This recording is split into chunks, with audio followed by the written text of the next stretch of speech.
good, man. Good. Everything's going good. Training hard. Yeah, always saying that. I'm just waiting for something to come up, to be honest. On fight, to be honest. Yeah, sure. I see. You've got quite a big fan following that keeps hitting everybody up to try to get you on a card. Yeah, it's nice, isn't it? The support, boss back home. You know what I mean? Really good. Even when I'm fighting, top after, it's really good. Got big support, like. Sure. So just give us a bit of insight there to your hometown there, Gav. You're fighting out of Liverpool, is that correct? What's that, sorry? Where are you fighting out of? It's Liverpool, eh? Oh yeah, Liverpool. So what's that like? Just give us some insight into your camp and who you train with and your team and so on. Oh, well, I train with Blackledge MMA, but that's based in Wigan. So just on the outskirts of Liverpool. But we've got you'll know in the next 12 months of a lot of the fights you're coming through. We've obviously got Andy Clam. He's in the top 3 light heavyweights. But we've got a lot of lightweights. More of a lightweight gym. So I've got some of the best sparring partners. You'll know a few names coming through soon. As Tom brings them all through from amateur. So, Gav, sorry, but just try to get the phone a little bit closer. It's just a little bit soft. That better? Yeah, that's a bit better, yeah. We mumble a little bit as well. No problem, man, no problem. But as I say, they're all beasts to a train with. But you'll see a few names coming out soon, very soon. Okay. Gav, what I'd like to do, if you wouldn't mind, just giving us a bit of an indication on how you got into MMA or to combat sports. Yeah. Was it a long journey as a youngster, or just give us a bit of information to the background on how it all began? Well, I've not done it too long. I was 21. I've mentioned before, I lost my dad when I was 21. But I just got into it. I've watched it and I've never done much. I always like to fight, and I had other types of growing up. So I was always known as a little bit of a scrapper. But I just fell in love with it. The first club I went to was Carbon, might have been Carbon, Team Carbon. I went there, stayed there for about a year and a half, and then I moved to Sapphires, and a local gym close to me. And then as soon as I met Tom, he just as I've met him, he said he'll make me a world champion, and I do believe it. I still will be world champion. I listened to him, and that recent loss against James van Staaden, I think it's going to do good for me. I've been 7 years unbeaten. Sure. And give me that extra hunger as not before. Sure, that was actually something I wanted to speak to you about. Obviously, like you say, that was your first loss to Martin van Staaden. How hard is it to bounce back mentally to try and kind of clear the demons from that loss and get back on track? Weird, because it was so long, so much pressure being unbeaten for so long, and I always said, oh no, it's not pressure, I enjoy it, I've seen no career going unbeaten, and I think it's made me realise that I wasn't always right. Tom always used to say a few things about when I get hit, I go, come on, let's have a scrap then. I like to fight you, and Van Staaden, and he's that person you shouldn't do that with, you know what I mean? And sure. I feel I was winning the fight. I was in and out, sticking to the game plan. Working. The game plan was to take him into the deep waters, into them deeper arms. When I get get hit a little bit, I like to say, come on, let's have a scrap. And that's where Tom says, you need to pull back it a little bit. So I think I've learned as well from that because I've never been beat, you think, well, it's never happened before, has it? Which is good. But I feel like a lot of pressure's been taken off me. I knew he was going to be a tough opponent. But I really want that. I really want that fight again. All respect to him. Honestly, I have so much respect for him. And as I do with any person I fight with, as I do with Dion, I always give respect to my opponent. I don't like to slag people off. So it's a hard sport as it is. I'm not into slagging people off. I'm into the sport. I love the sport.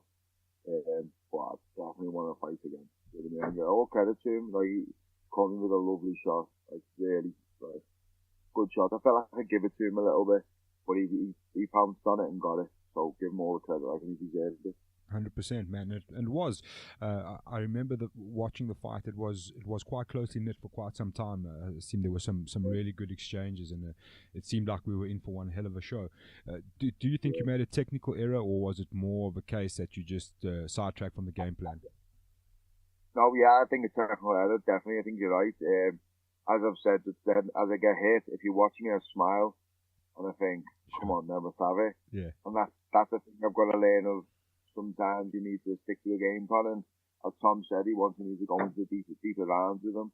I felt like I was tiring him out. I felt like he got a good choke on me. And I felt like, as I've always said, I'll never ever tap. Like, I'll never tap, I never will. And I felt like I was breaking him in a certain type of way. Do you know what I mean?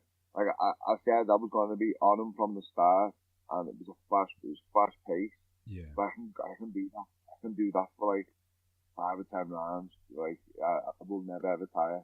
You know what I mean? I felt like if I would have took him into a couple of rounds later, we would have seen that different end to it. 100%, man. And obviously now you're back to training, getting back on track. Just waiting for that call to get back on. Obviously, quite a lot of your fans hit me up to ask what I feel is the next step for you. Have you had a look at the division and kind of said, okay, look, well, obviously the belt goes in line now. We're going to see Martin van Staaden face Dave Mazzani. Do you have any thoughts on or feelings on who you'd like to fight next? It's hard because, like, not to be arrogant in a way, but because I'm so focused on that title, and like who's like fighting for it now and everything. I haven't really looked at many people. I know I've fought the best in the division, so I know no one else is gonna. I'm not bothered about anyone else. You know what I mean? I don't mean that in a disrespectful way.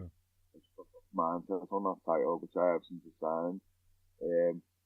But I think I've always said I'll fight anyone. You know what I mean? So I don't really look into people too much. As soon as I get it. Obviously, we have a little look and then we go then, do you know what I mean? Then we knuckle down and train. But I'm ready to go. Like, I'm itching for Graham to give me something. Like, I feel like it's gone a lot quiet since that last fight.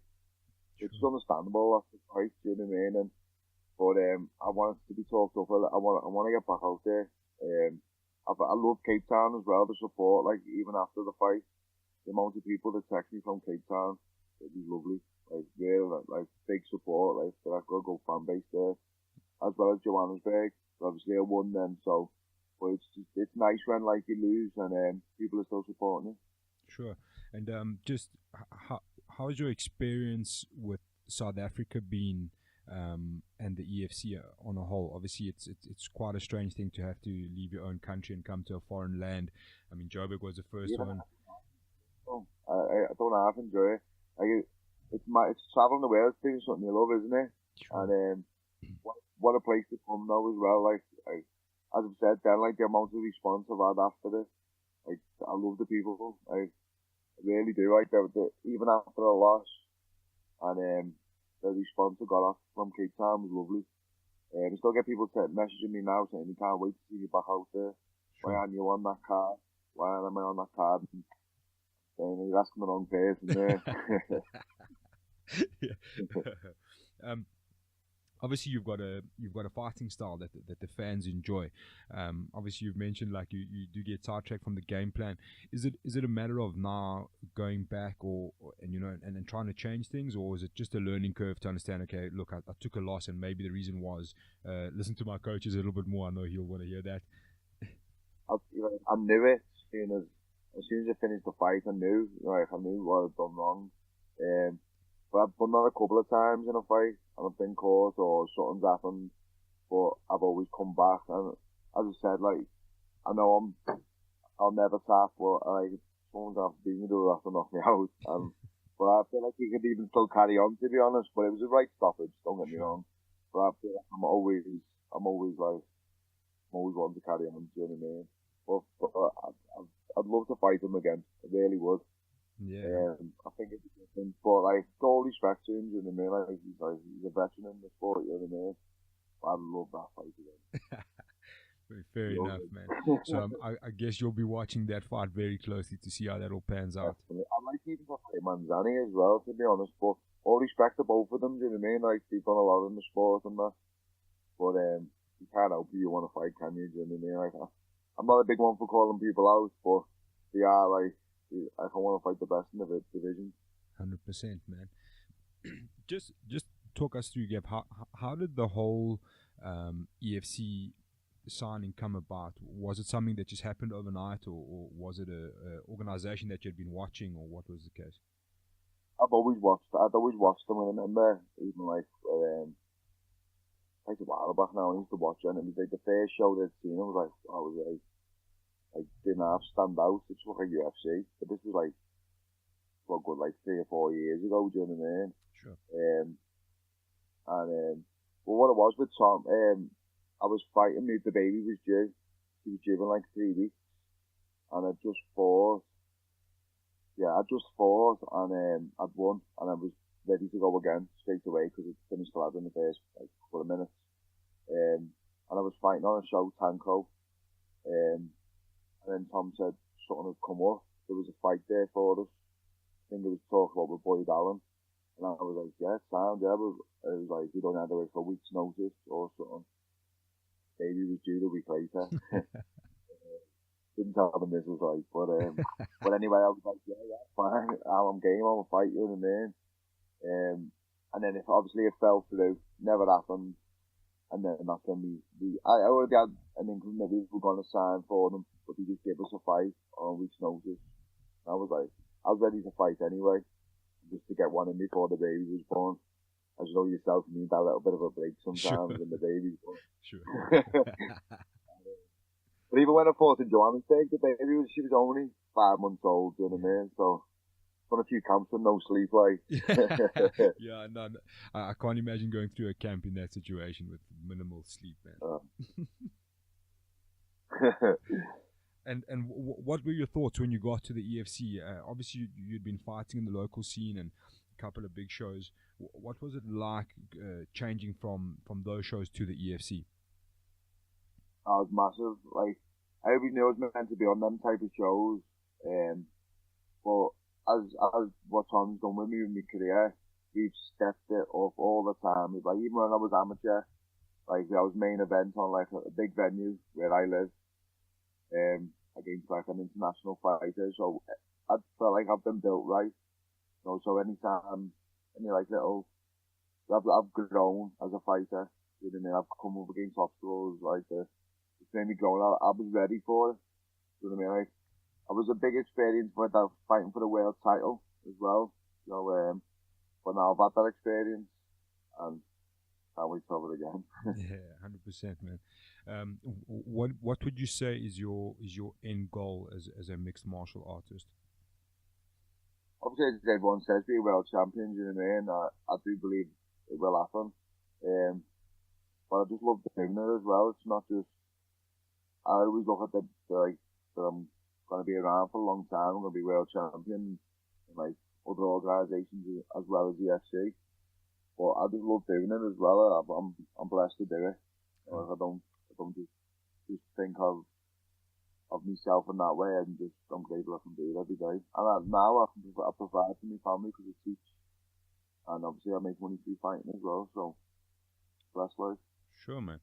And what is it like having someone like Tom Blackledge in your corner, obviously with the wealth of UFC experience and being around the game a long time? Listen to him. Hey. Good. Sorry, I missed that.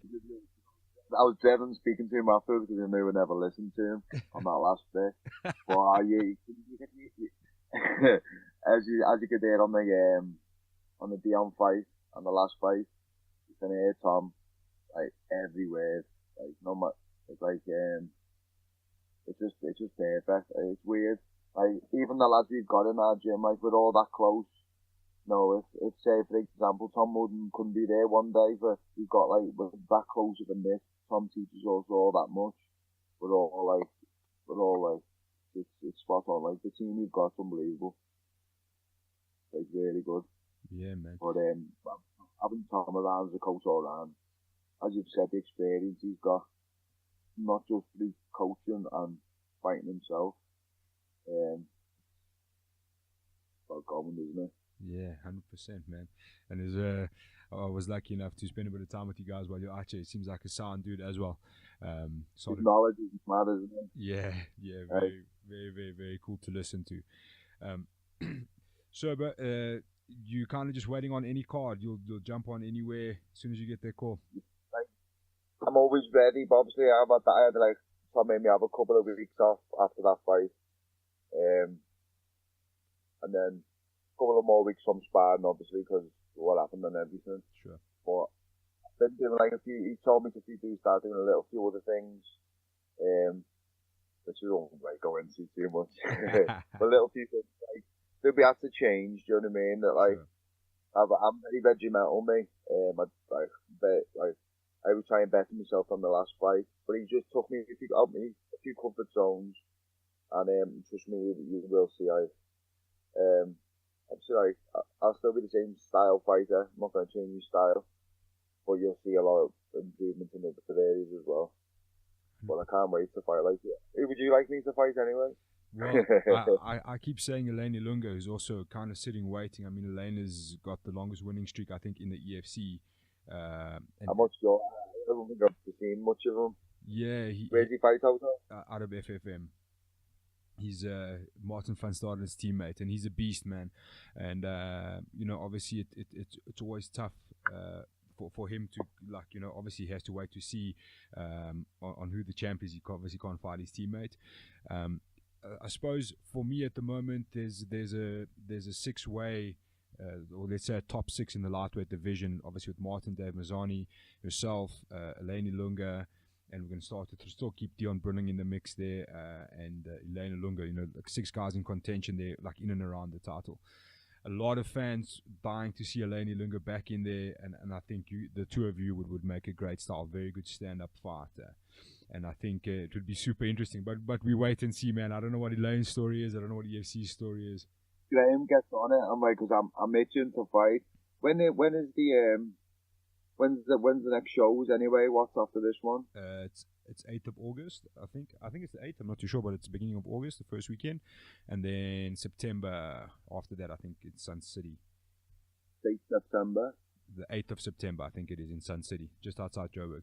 I go away the 3rd of September with my family for a little week break, but I'll still be taking one. Yeah. Stay ready, I guess. That's the secret, man. Yeah, definitely. 100%. Definitely. Well, Gav, hopefully we see you back out here soon, man. I know it was a bit of a tough loss for you. I'm sure it's been an interesting road getting back on your feet, but you're an exciting fighter, man, and we really hope to see you out here, and hopefully against Eleni Lunga, man. I'm dying to see that happen. So thanks very much for your time, brother, and hopefully we'll see you soon, man. Lovely to speak to you. Speak to you soon. Thanks, brother. Take it easy, man. You too, man. Ciao.